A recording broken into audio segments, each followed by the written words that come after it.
Yo! What's going on, guys? It's your boy Rehab, and I just finished watching HCS Weekly, episode 12, for the second time. Really love this episode. For those of you who don't know, HCS Weekly is a show that's streamed on Twitch every Wednesday. The VOD is uploaded to YouTube. That's usually how I watch it. It's hosted by the Shyway. For those of you who don't know, he's a content creator in the Halo scene. He analyzes gameplay. Great content. I'm going to link his channel down in the description. I'm also going to link this episode 12 in the description as well. For this episode, he had on Joe Fries.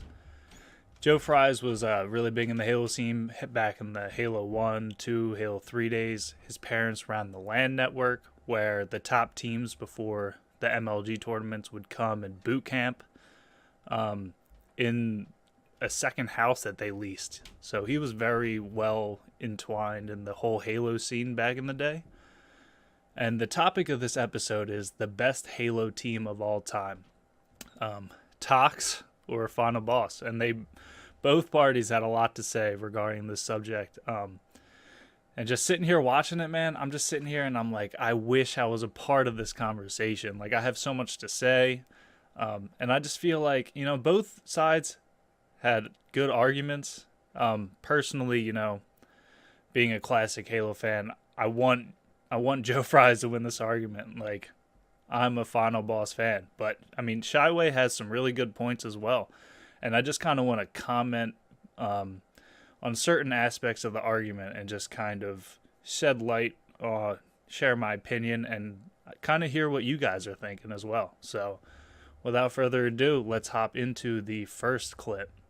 Halo 5 turns out to be a very competitive game. Some might say it could be the most competitive Halo yet. I know that's a big, discussion in general, but it's very competitive. One of the reasons why it was so competitive, though, or one of the key indicators, was the fact that you didn't have like a mismatch of teams getting first place. You had like one team pretty much that was dominating throughout the 3 years. Now, I know Splice had their moment of dominance as well, but I'd say if you look at the 3 years, it was TOX, and this was CLG, Optic, and TOX that completely dominated with their squad of Royal 2, Snakebite, Weevil, and Frosty. So it makes you wonder, because we haven't seen dominance like this since like a decade ago with Final Boss, makes you wonder which is the greatest team of all time, which is the most dominant team of all time. So what do you think about which is the most dominant team? Is it TOX?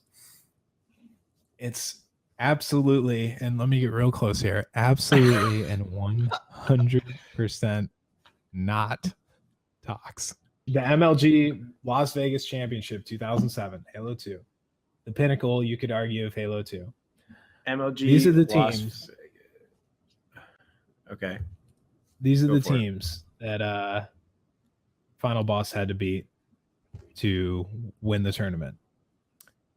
We'll start. Let's just start it at fifth place. Okay. This is the fifth place team here.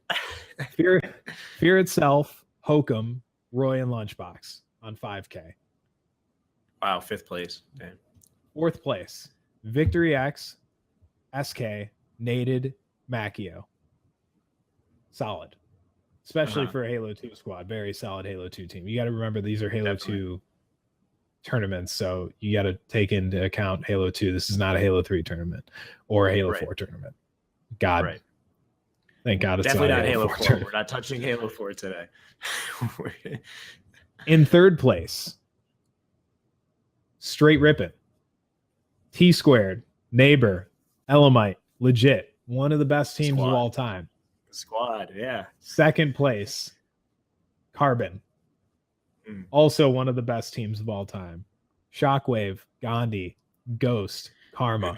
This is the kind of dominance that we're talking about over teams that were very, very solid.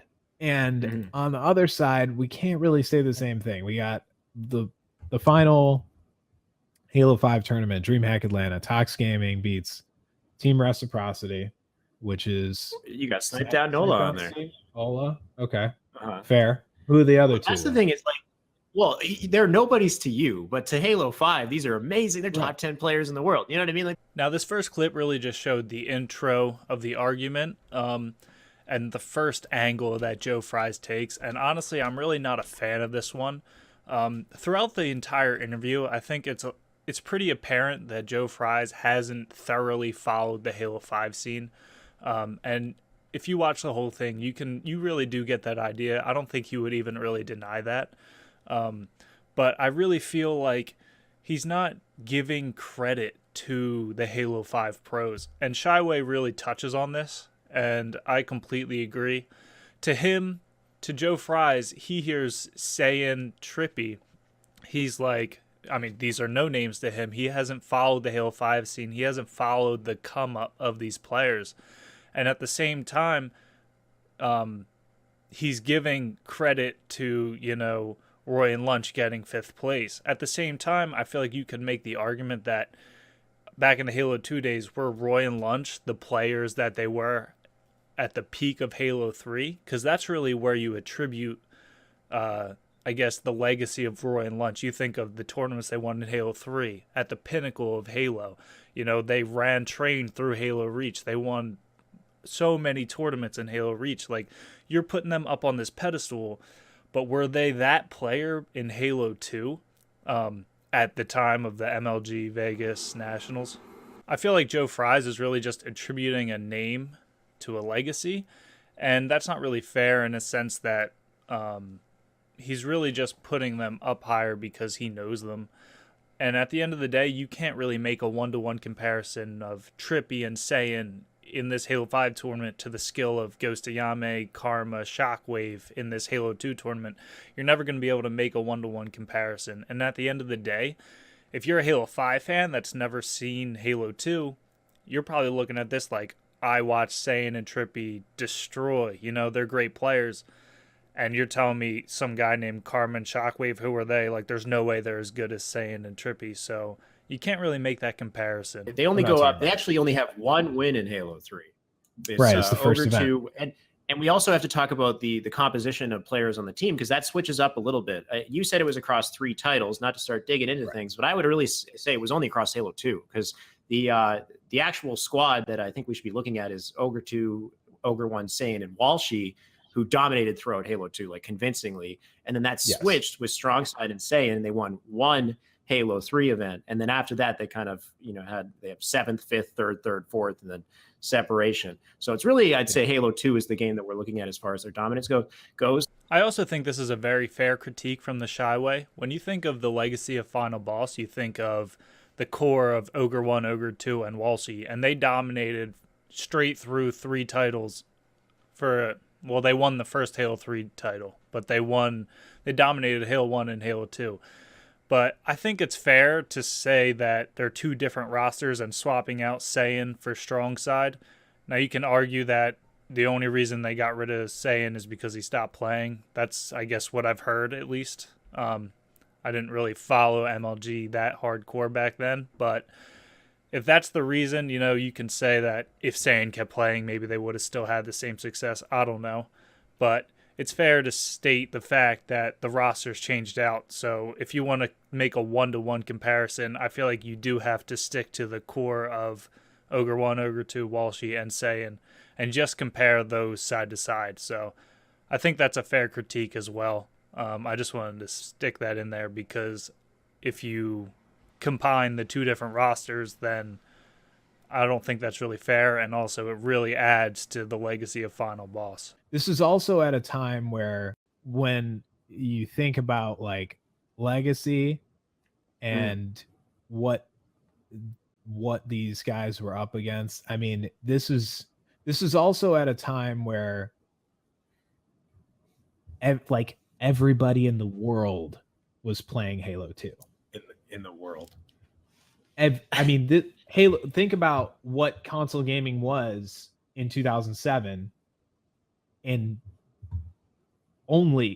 nobody played anything else. It was just Halo. They were winning on a different level at the pinnacle of console esports. It was the pinnacle of Halo. It was super competitive. I agree. But like, if we're looking at Halo 2, though, even with Halo 3, like it wasn't a cultural norm to be competitive with video games in any way whatsoever. Like majority of the population played Halo 3 casually. They didn't really follow the competitive scene. Nowadays, esports is a viable career option. Nowadays, esports is like, you know, it is important. It's like a coveted thing. Like you've got teams in team houses grinding 14-hour days, and the access to competitive play, there's just so much more access to it. If you look at TOX and the level of competitive play today, I would say that games today, especially Halo 5, is much more competitive. The expectations are much higher. It's much more intense. There's much more grind time. There's way more reason to be a part of it. There's way more access to competitive play. People are just playing more. They're playing at the top level more, and they're pushing the meta further. So I'd say it's more competitive. So dominance in Halo 5, I would weight higher. Do you think that's it, though? Or do you think it's watered down? I mean, like, okay, so I feel towards like the it's end of Halo watered 5, down. the only people who competed were like the best of the best. You know what I mean? Like the people who stuck around were the ones who had grinded to the top 3 teams.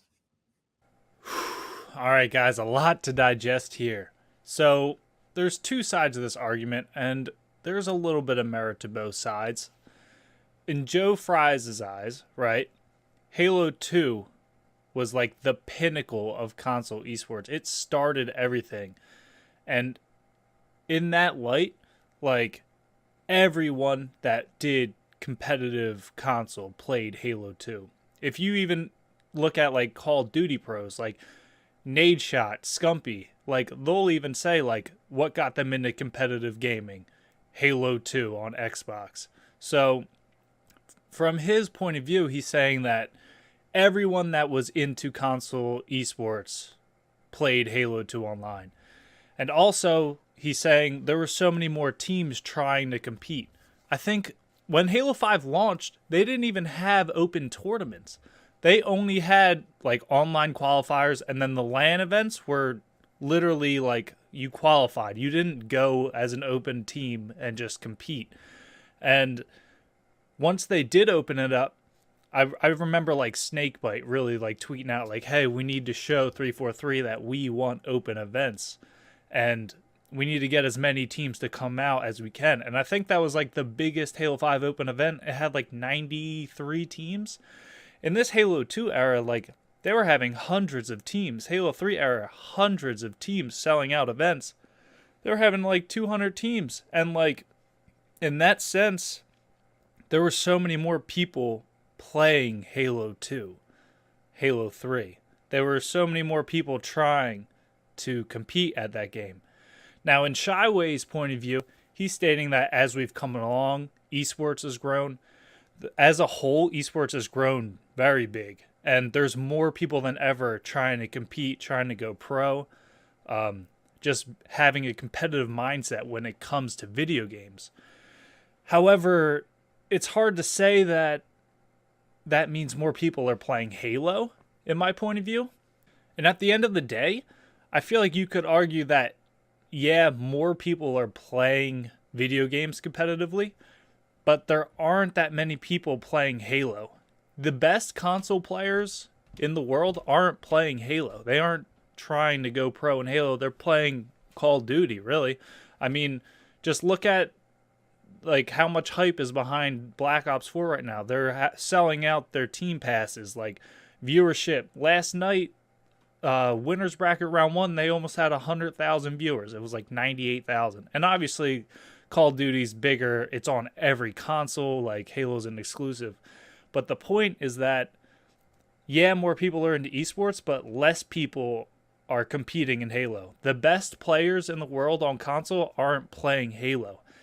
And the best Halo players aren't even playing Halo. And that's arguable, obviously. But, like, Formal. I don't know Formal that well because I didn't really follow Reach.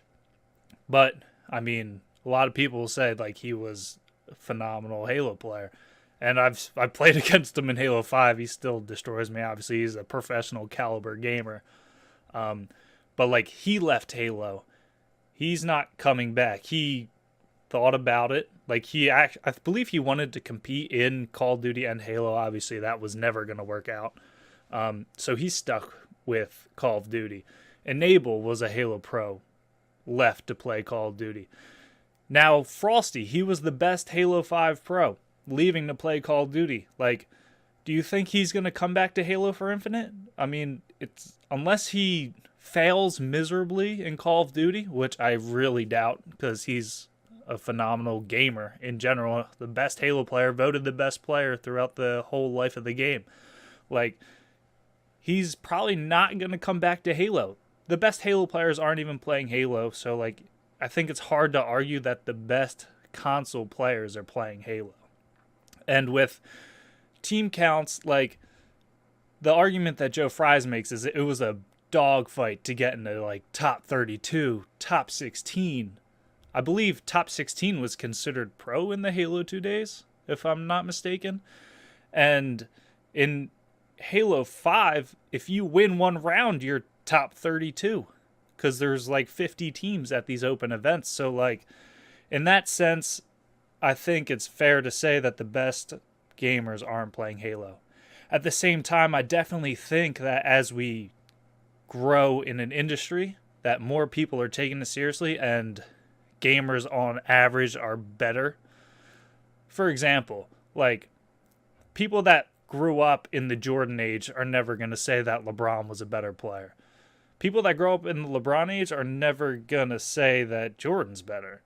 But at the same time, as athletes, the abilities, the training, the science behind it really grows. And I think it's fair to say that people are just, they evolve and they're better. And I think that the same thing is going to happen in esports, is happening in esports. I think it's only been 10, 15 years, so the benefits don't show. It's not as drastic, but I think it's getting there. And I think as we progress in time, the level, it's going to be just way up. In another sense, I think Joe Fries is really speaking from experience, right? He was here during the Halo 2 age. He was here during the Halo 3 age.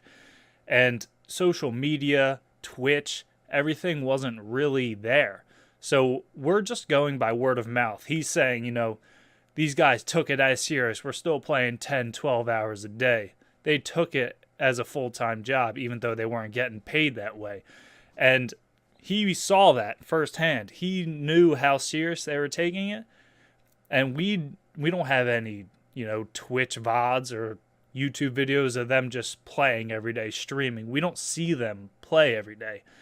But we do these days. We go on Twitter, we see all these clips that people are hitting. We're like, oh my gosh, these kids are insane.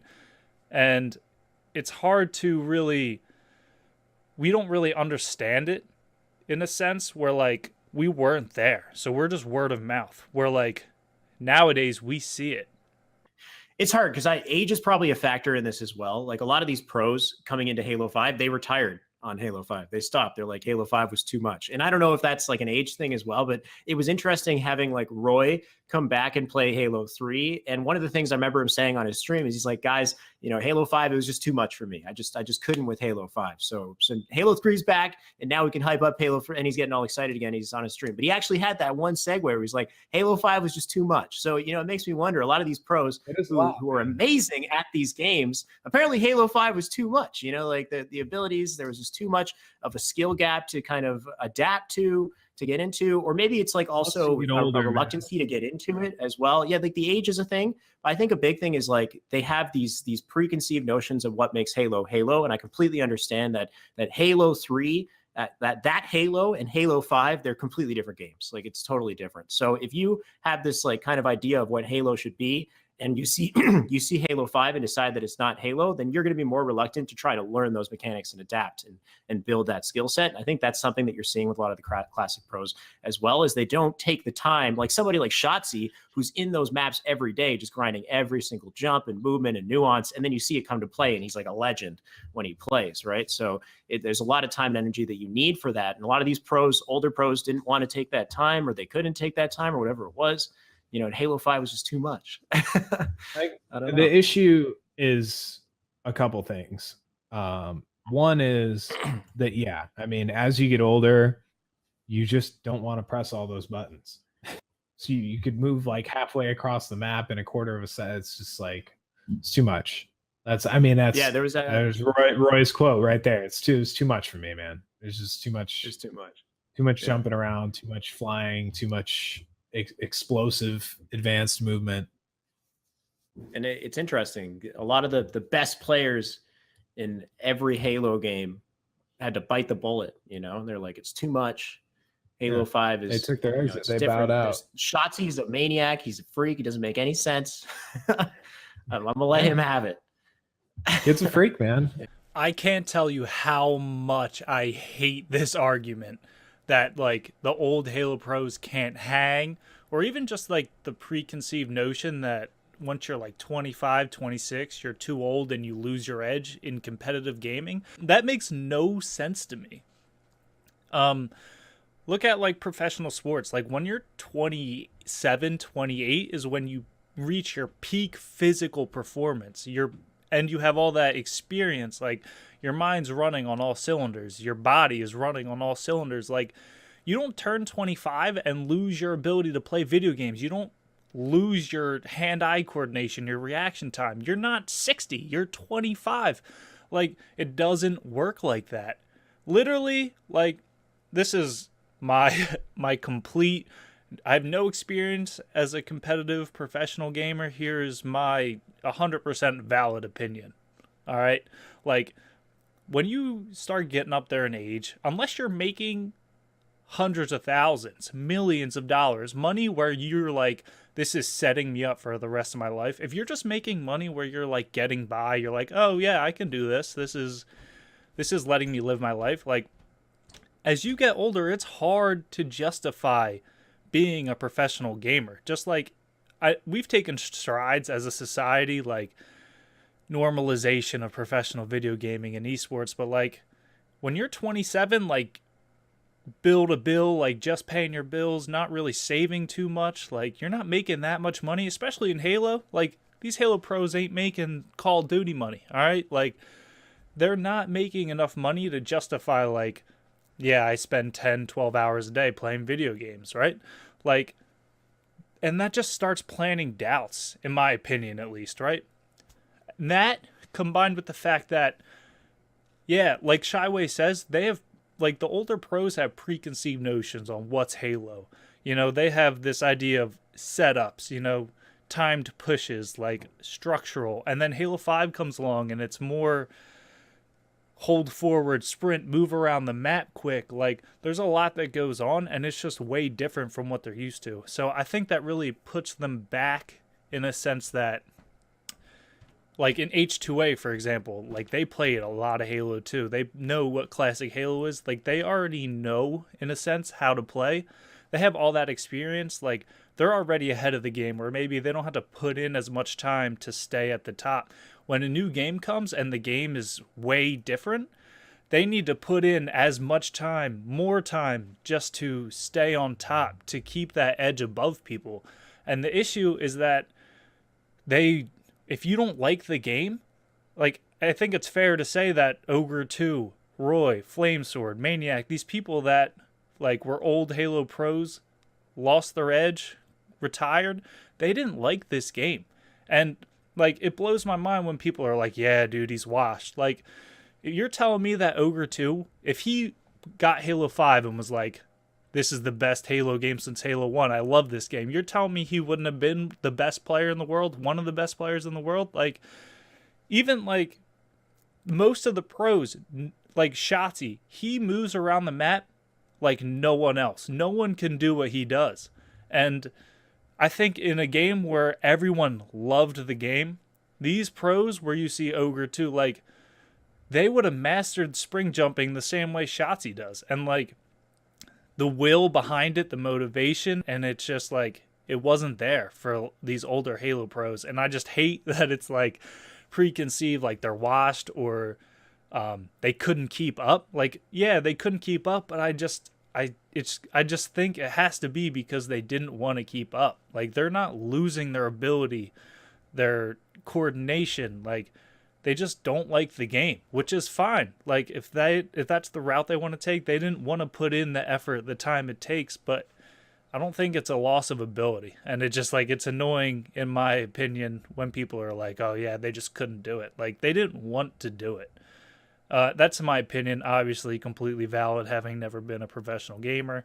not even relatively close to that skill or ability. But, that's just how I feel.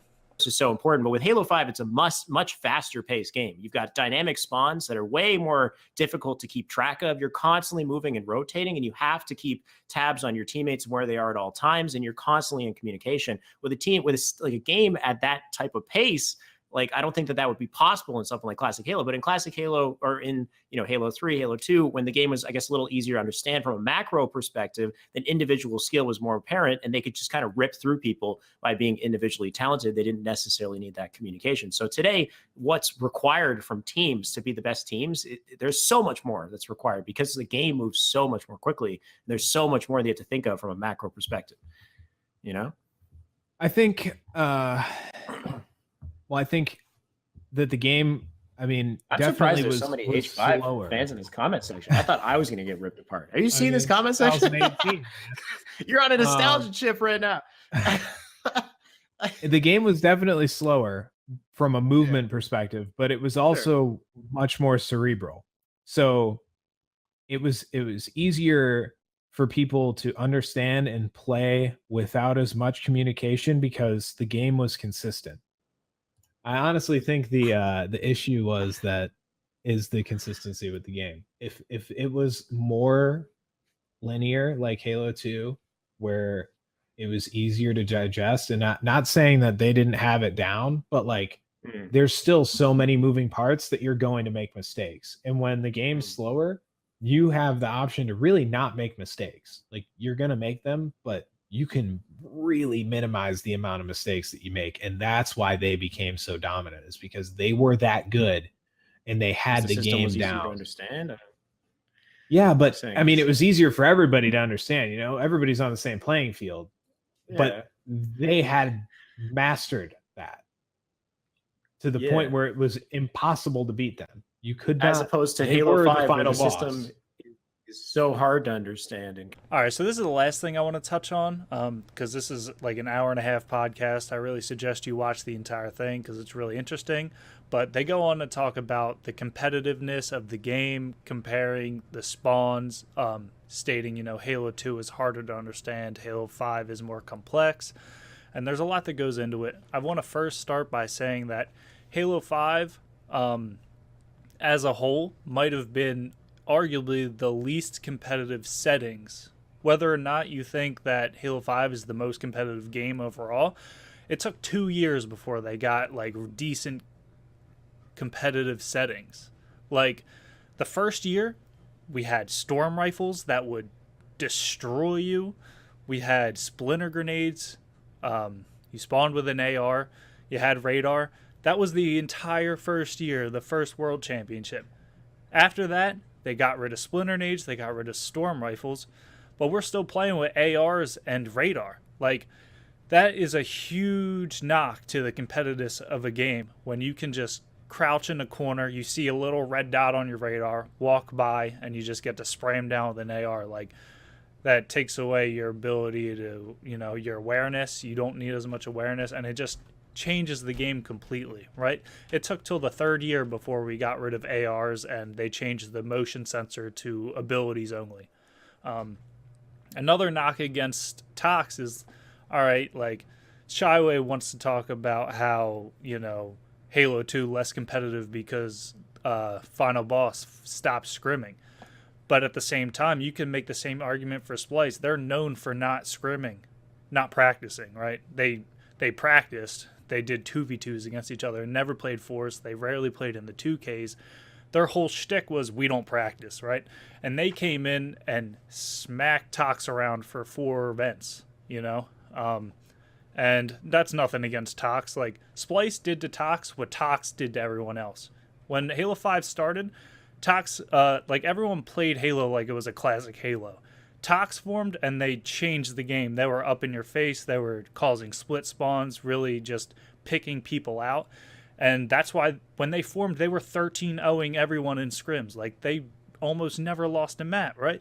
Splice forms and they changed the game again with the way that they play. And it was just so fast-paced, up in your face, that TOX really didn't have an answer. And it's hard to say because Splice didn't practice, as they say, right? And they were focused on the new Call of Duty coming out. So who knows if that COD didn't come out and they were focused on Halo 5, like who knows how long Splice's reign would have lasted, because coming into this last event, they stated that they didn't even play Halo at all. They were all playing Call of Duty. And I think, like, if it could have been different, right? And nothing against TOX, they're a great team, but like Splice's focus wasn't there, you know?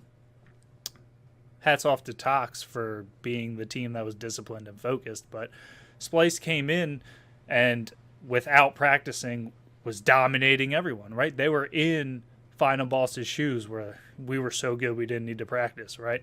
So you can make that comparison easy. And in regards to the advanced movement, you know, it definitely created a huge skill gap, but at the same time, it just changes the game. Where Joe Fries is talking about you had to be more perfect in Halo 2.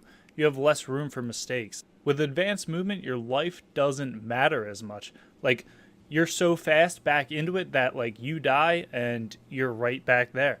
And the only example I have for this, where, like, it kind of diminishes the skill gap, is Lethal's tweets after they won the last event. So his tweets read, "Holding forward strat really is OP. You don't even have to kill people for it to dictate a game. Crazy H5 is officially over, but I'm proud to say we are ending it with a win just like we started it. Oh wait, never mind, we got silvers at X Games." And he also commented on this. "Also, I hate Splice for creating this type of meta. I lose brain cells every time I have to make some of these plays." Meaning he's just mindlessly holding forward, sprinting around. And like Shyway points out, there is a huge skill gap in the movement system, but it works both ways, and it's just a different type of skill. But at the end of the day, like all things, your bias is gonna ring true. If you are a Halo 2, Halo 3 fan, no one in the world is gonna tell you that TOX is better than Final Boss. If you started in Reach or Halo 5, no one's gonna tell you that Final Boss is better than TOX. It's just the way it is, and we're never gonna change that.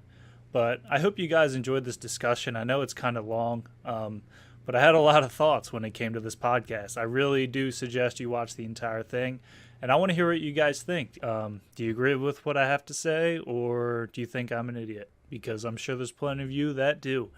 So let me know what you guys think in the comments. I'd love to talk about who is really the best team ever. I appreciate you watching this video, and I hope to see you in our next one. So until next time, guys, I'll catch you on the flip side.